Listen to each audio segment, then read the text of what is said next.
Hi everyone, this is Beyond the Wall, and welcome to the lazy guide to making gold in Guild Wars 2. So just sit back, relax, and let me show you the easy way to make gold.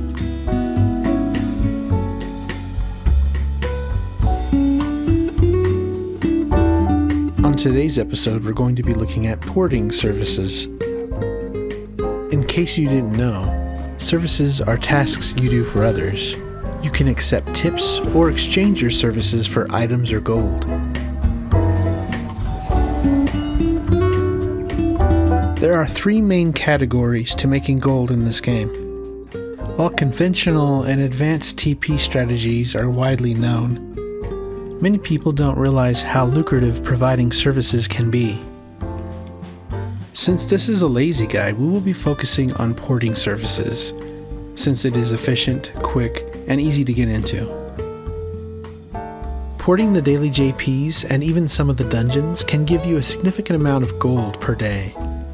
There are a few tips I'd like to share with you so you can maximize your gold profit porting daily JPs in some dungeons. First of all, let's talk about locations. All the daily JPs in the daily JP rotation can be ported, though some make more sense than others, mainly having to do with difficulty. Even people appreciate the simple JPs being ported. It saves time and energy. Dungeons tend to be a little different. Dungeons are often very easy and can be run straight through to the end. These dungeons people will rarely be looking for a port. However, dungeons where the end is not easily accessible or that takes a little bit longer, these types of dungeons will net you roughly the same amount of gold that daily JPs do. Maybe sometimes even more, just for the fact that not all Mesmers port these. Let me show you an example of mini dungeon porting. This is Windy Cave mini dungeon in Lorner's Pass. Even though getting to the end of this mini dungeon is relatively simple, it still can take time and it's kind of disorienting. One of the greatest advantages of porting this is that you can port out to the waypoint and port people in, right to the end chest.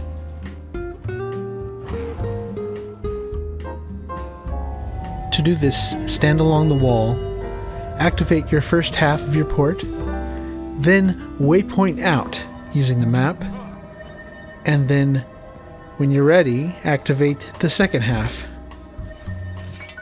Be sure to port back into the mini dungeon so you don't lose your place. Don't place the port too close to the chest like I just did. If people take the port and then try to loot the chest while the port's right underneath them, they might take the port backwards.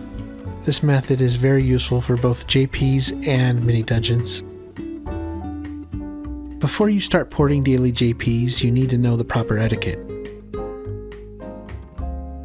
If there are more Mesmers porting besides yourself, wait your turn to port.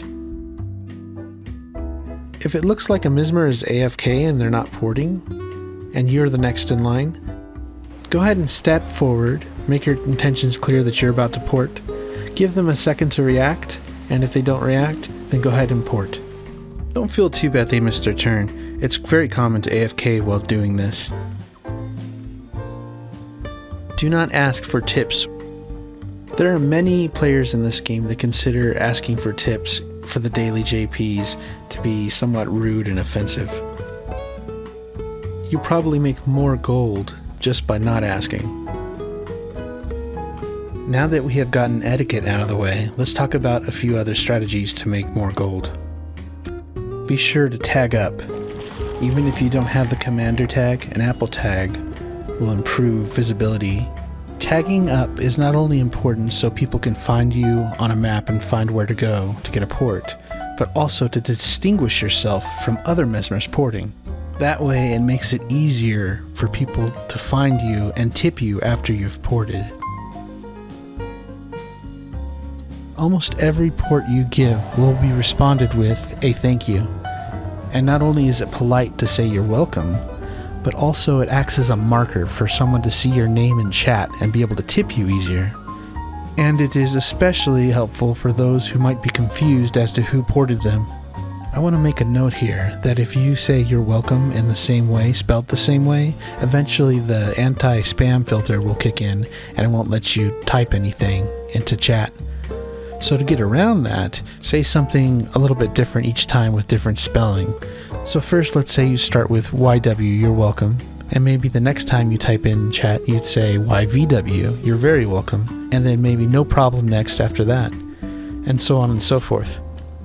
You shouldn't say you're welcome each time someone says thank you. Just say you're welcome after the first person says thank you. Once for each port. As long as no other Mesmers are advertising in Map Chat, go ahead and do it yourself. If there are other Mesmers porting, be sure to mention them too in Map Chat. You do that by mentioning what color tag they have. So you'd put something like blue and green now porting near the waypoint. Now I'd like to get into something really important, and that's timing. The more people you port, the more tips you'll earn. So it makes sense to port during times when there's high population. As you might have already guessed, the highest population time typically tends to be during reset. That way people get their dailies out of the way right from the get-go. Now there's going to be a lot of Mesmers porting during this time. But an advantage you can do is to find out what the next day's daily is going to be, park yourself there, and then you'll be ready to go for reset. There are a handful of ways to find out what the next day's daily is going to be. I recommend using that shaman's website. I'll provide the link below. So if you have to remember one thing, remember that the earliest Mesmer catches the tips. There are other times when population increases, for instance when Australia, Korea, or Europe is playing. Sometimes they do play on our servers. People from North America play on European servers too. If there are a lot of Mesmers porting, it might not be worth it to actually port. Unless there's a ton of people, then typically you'll still get some tips. So when there are a lot of Mesmers porting, sometimes the opposite holds true, in that lower populations will give you bigger tips if there's no other Mesmers porting, or very few. The optimal situation then is when you have very high population of people that need ports and very few Mesmers porting. When this situation arises, you should stick around. Since tipping tends to be quite sporadic, it's hard to give you an estimate as to how much you would make. 4 to 10 gold in 10 minutes is achievable, especially during that high population time, and especially when there's not many Mesmers or you're the only Mesmer. Now that we have talked about porting for dailies, I want to get into the true bread and butter of porting services. Providing ports for collections and achievements is one of the few activities in the game that is both laid back yet makes you a ton of gold. It's the reason why I have over 10 Mesmers. Here are the 4 main reasons for people requesting ports, aside from the daily JPs. Every JP has an achievement tied to it, and sometimes has a mastery tied to it as well. There are several first-generation legendary weapons collections that require jumping puzzles. The Aurora collection has 3 JPs that you can port, and the Skyscale collection has several JPs as well. I'm going to show you a brief example for each category. But first I want to mention a couple things. Timing is important, just like the dailies are, but perhaps even more important with these categories is how new the achievement or collection is. The newer a collection or achievement is, the more gold you tend to make. The harder the achievement or collection is, the more gold you tend to make. If you can find something to port that's both new and hard, then you're going to maximize your gold making. Now this doesn't happen that often, but when it does, you could be making anywhere from 500 to 1,000 gold a day for a few hours of porting. This heightened period of porting activity only lasts for about 2 weeks and then starts to taper off. But even after months and months and even years, all of these things tend to be lucrative It's just not quite as much as the initial 2 weeks. Alright, let's get into it. For the Achievements and Masteries category, the jumping puzzle in Grothmar Valley is a great place currently. This JP has a timed achievement, which people can find difficult to achieve. Though it's out of the first 2-week period, it's still relatively new. There is also a mastery that's somewhat hard to get to. You can actually just idle here and advertise in LFG and people will port to you using TPs. Find the LFG for Grothmar and then put something like this in it. You may also want to put an advertisement in Map Chat. You could put something like this. Let me show you how to get up to the Mastery Insight.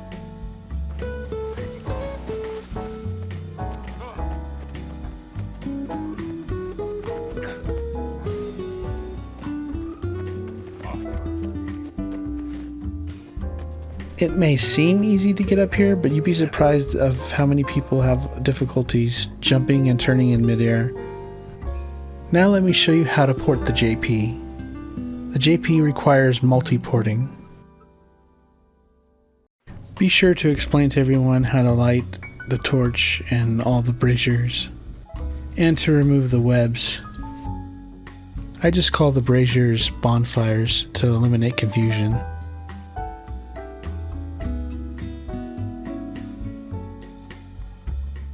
And here's where you place your first port.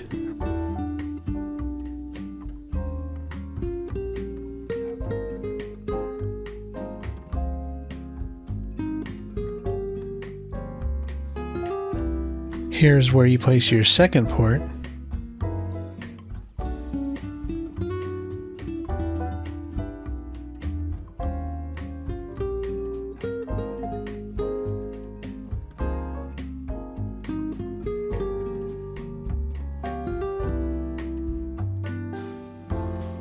Go ahead and tell them to wait here.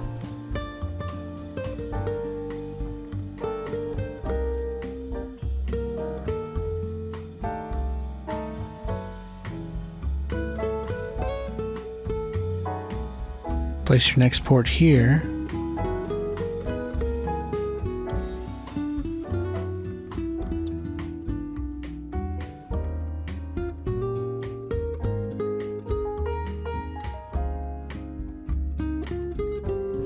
And another port on this platform.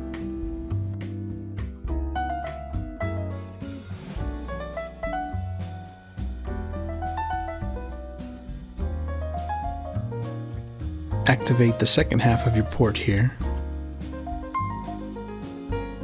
Have them follow you.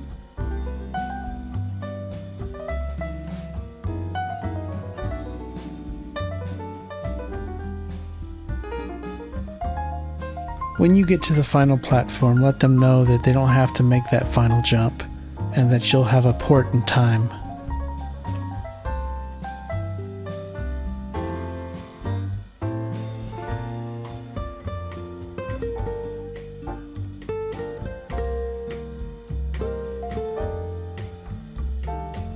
For legendary collections, Not So Secret in Gendaran Falls is a great place to port because 4 different legendary collections require you to visit the jumping puzzle.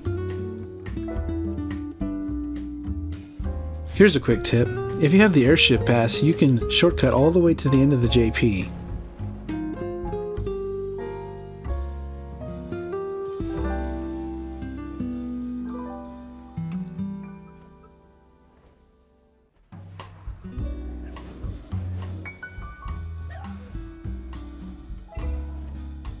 Before I get into the legendary collection spots, I need to mention the Dive Master achievement. The Dive Master achievement requires you to complete dives throughout Core Tyria. One of those dives is located at the very top of Not So Secret Jumping Puzzle. It is widely regarded as the hardest dive to complete in the game. However, there is a diving method where you dodge roll and aim the camera a certain way that almost ensures you complete the dive. You need to stand directly over this pentagon shape here. Make the small vertical black line that divides the yellow bar line up with the dark edge on the blue light as shown. This aligns your camera angle so that you dodge in exactly the right direction. Be sure to click the dodge bar button with your mouse on the screen. It's important to mention that any trait that modifies dodge, such as Mirage and Daredevil, will not work. Now let's get on to the collections. In order to get to the overcharged quartz, you simply need to drop down 2 platforms from the dive platform. I recommend only dropping down to the next platform right after the steam mechanism activates.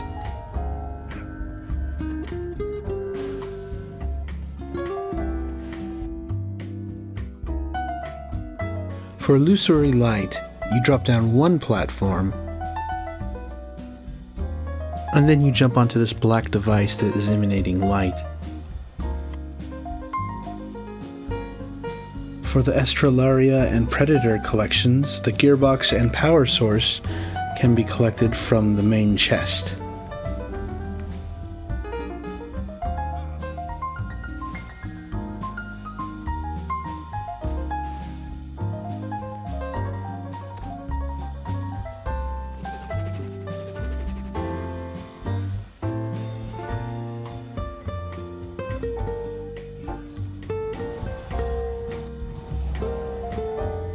There are a few ways to port these collections.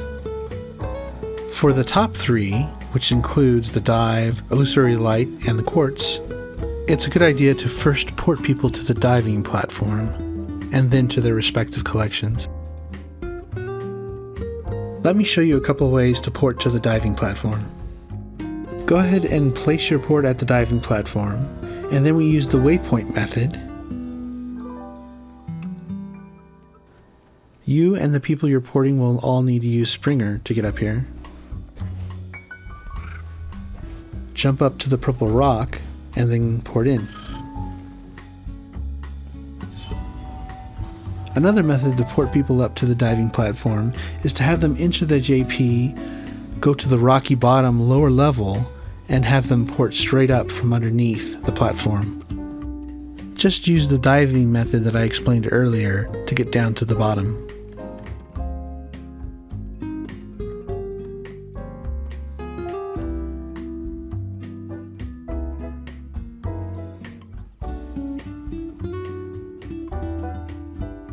For the 2 collections located in the main chest, you can use the waypoint method from the chest.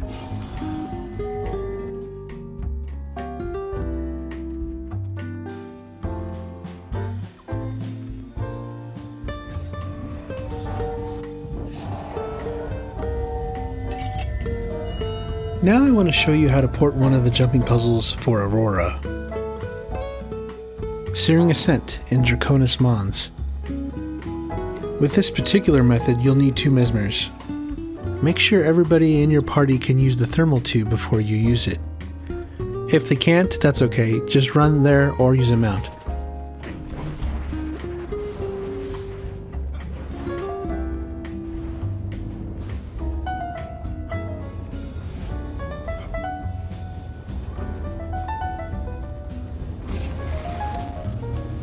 Place a port here, and don't forget to grab the Oak Heart Essence next to you.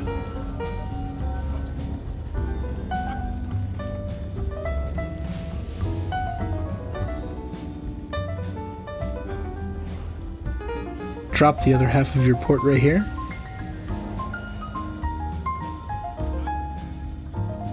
Open another port right here.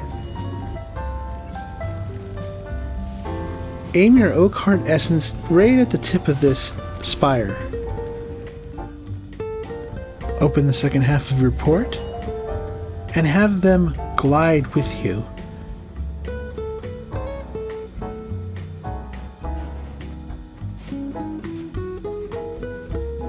Have them wait at this particular spot, and now it's time to log on to your other Mesmer.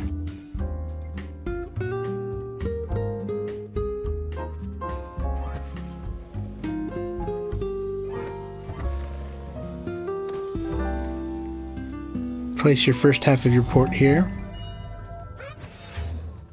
Make your way up this ramp as fast as possible. jump down the hole. Be careful though. Deploy your glider when necessary to slow down your speed.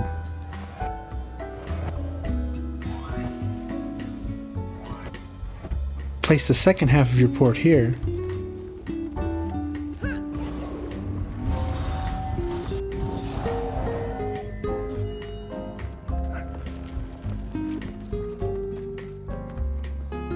Another port here, just to make things easier for them.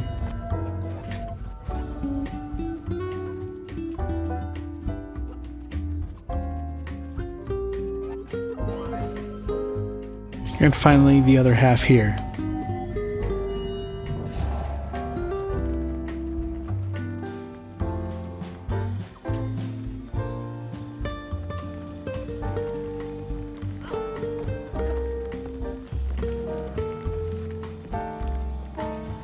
For the Sky Skill collection, the Sky Skill of Water, it can be hard to get into Derelict Delve. I recommend keeping a character parked here in the final chamber for at least teleport to friend, but even better would be to have a Mesmer there, because you can actually port this using a Mesmer, and I'll show you how to do that. Here, as you can see, I'm using the waypoint method again.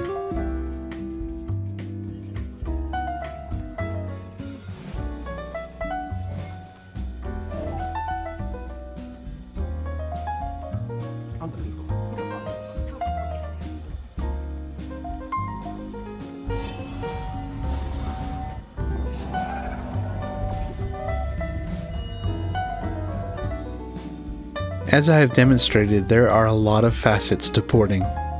It's important to realize that porting for tips is not a static endeavor like looting chests would be. Your earnings from tips will vary from day to day.